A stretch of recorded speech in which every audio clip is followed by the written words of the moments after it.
Let's look at some of the most common mistakes that sales and business development people make in their careers. Now, these mistakes happen before they even meet with customers, while they're meeting with customers, and after they have met with customers.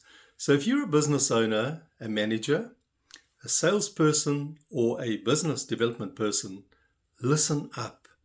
I'm going to teach you all the things that you need to avoid when you're dealing with customers before you meet with them, while you're meeting with them, and after you have met with them. If you can avoid these mistakes, there's a good chance that you are going to conclude some business. One of the most common mistakes made is before salespeople or business development people even meet with customers is not scoping the right fit of customer for your product or the service that you have and that you want to sell. Now, if you don't have the right customer that you're meeting with, the chances are you're wasting a lot of time and a lot of energy, and you're just not going to do the deal. I mean, simple as that. So when you're looking at a particular market and the segments within the market, make sure you choose the right segment for your product or your service. And once you choose the right segment, make sure that you choose the right customers within that segment. Another common mistake that's made is not to prepare properly for meeting with a customer. Now, when you meet with a customer for the first time, they want to find out all about your company, your products. They want to find out a little bit more about you, and vice versa. It's important that you also find out a lot about them, their company, what it is they need. Maybe you want to find out something that the buyer likes. Might be rugby or tennis or football, whatever it is. Make sure that you break that ice and that you do find out what it is that they want. Because once you're in the door, it's very difficult to exclude a lot of the distractions that are going on in the buyer's mind. This buyer is busy summing you up. And I'm sure if you're the salesperson or the business development person, you're doing exactly the same. But meet with the right guys and prepare for these meetings. Now, one of the other mistakes a lot of people make is they don't arrive on time. You know, they arrive a few minutes late. They're all sweaty and out of breath. It's not a good look, people. Arrive on time and don't be out of breath or sweaty when you meet with a customer for the first time. That's a huge no-no. Don't arrive too early and disturb them. They might be in another meeting or busy with something else. So arrive 5 minutes ahead of time. That gives you a bit of time to settle down and just ponder things. You know, what's going to happen today and how you're going to do it. Run through it in your head again quickly. And then another very, very important mistake that sales and business development people make is they're just not properly attired and presented. Now, first impressions count for a lot. I can tell you this from experience. If you don't look the part, there's a good chance, that you're going to put the buyer off right from the beginning before you even open your mouth. So be well groomed, be well presented, suitably attired, and just look the part. So when you get in front of the customer, make sure that you have a decent preparation, a decently prepared presentation about your company, and know everything about the product or service that you're wanting to sell. Now, it's important, I know, sometimes to tell them about the features of your product or your service.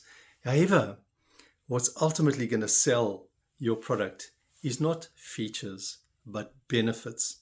So get those benefits across during your presentation and make sure you do a recap on those benefits and reinforce them again before you leave. Another common mistake people make is they don't listen properly.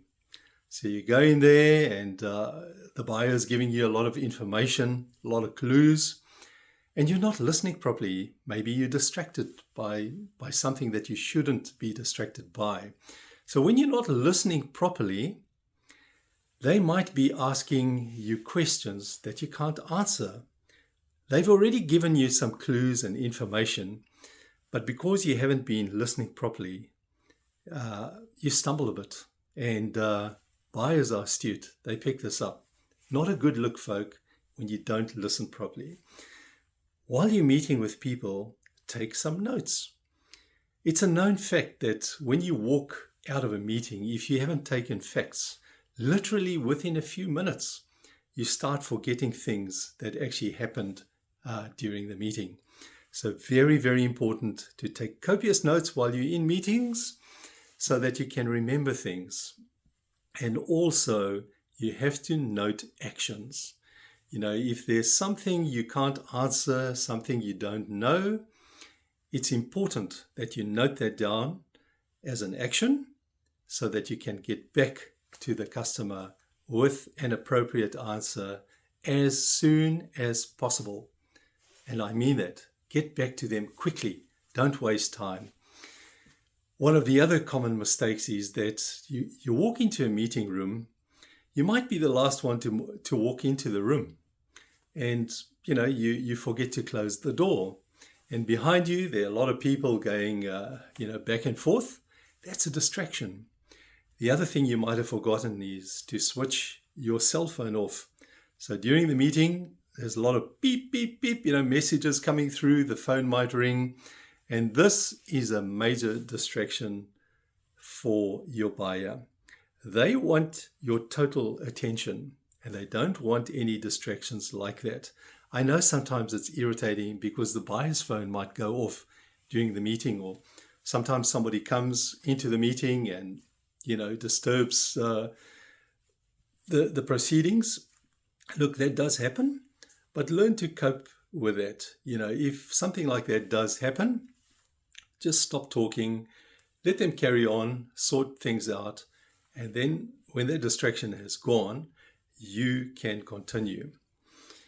One of the other irritating things is that a lot of salespeople actually have poor product knowledge. They don't know everything about their product, and this is very irritating for buyers. Nowadays, you need to have all the information at your fingertips. I know everything's on the internet, on a website, a product bulletin. It doesn't matter. If you're selling a product or a service, you need to know everything about your product. If you don't, there's a good chance they're going to start doubting you. And once they doubt you, it can be very difficult to actually convince them to do a deal with you. Another important thing that's often done, and it's a big no-no, do not bag competitors. Out there in the marketplace, there are a lot of competitors. Some are good, some are bad, some do good things, some do bad things, but never ever harp on the bad things your competitors are doing. It's not going to be a good look for you. It's going to destroy your credibility. And, once again, you're going to create some doubt in the buyer's mind. And while you're meeting with people, you're trying to establish trust and credibility.